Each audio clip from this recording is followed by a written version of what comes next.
بئی گال ہی میں ہے ایک بندے پر نایا پوتر بھری نہیں پئی ہے ہاں پوتر پر نایا سی تے والا پوتر کو بجینا پہ ستو واڑے تے پھونک پیا دے ابا پھوت پھات نہ بڑھاویں سیدھا ونی پیا سات سورے دے پیریں تے ہاتھ رکھتے ملنی تے جیری شاید دیوین کھا پی گنی تے ڈھیر پھوت نہ بڑھاویں پیا وہ آدھے ٹھیک ہے پیریں تے ہاتھ رکھتے ملنی ساس کوئی سورے کوئی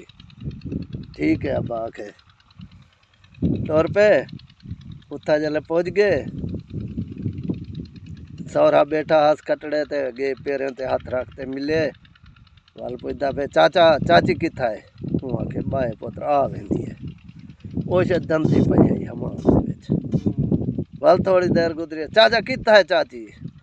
پہ آکھے پوتر تے کو آکھے بائے ذری آ ویندی ہے تو بے حوصلہ کیوں پیا تھیندی واتری جے دفعہ پوچھتا پہ لحظے بعد کتھا ہے چاچی گئی کے دے وہ آکھے وہ دھندی بیٹھی ہے ہمان وچ بات ہے اتھا ہی جوان چھوٹ کے آ گئے جی میں وہ بیٹی آئی اتھا ہی مانتے پیریں تے ہاتھ رکھتے ملان پہ گئے پیریں تے ہاتھ رکھتے آتے ملتے بیٹھے کٹڑے تے والو ساس سہی ہوں آکھے کل کول پیدا لے ہوں ہی کو کیا آکھا میں والیندا پیو اسی ہوں کو گال کرے سا جو یہ تا یہ جاتا جو چاٹے وال کئی جاڑیں بعد ہوندا پیو آئے تا ہوں کو آدھی پئے اے جرا پوتر تو پرنائی ساڈے پاسے ساڈا جماعترا بنائی یہ تو تھجو ختم ہے کل کول پیدا لے وہ آدھے کیوں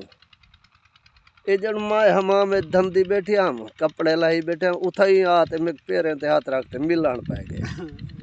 وہ آکھے والا کیا تھی پیا جے پیریں تے ہاتھ رکھتے ملیا ہے تو وہ آدھی کیا تھی پیا نگے دے گدس کیا تھی پیا اچھا جو ناراض نہ تھی چادر اتو تک دے اون تیرا ڈٹھا تو میرا چلے وہ آگے یکی جھلار چھٹے نام مراد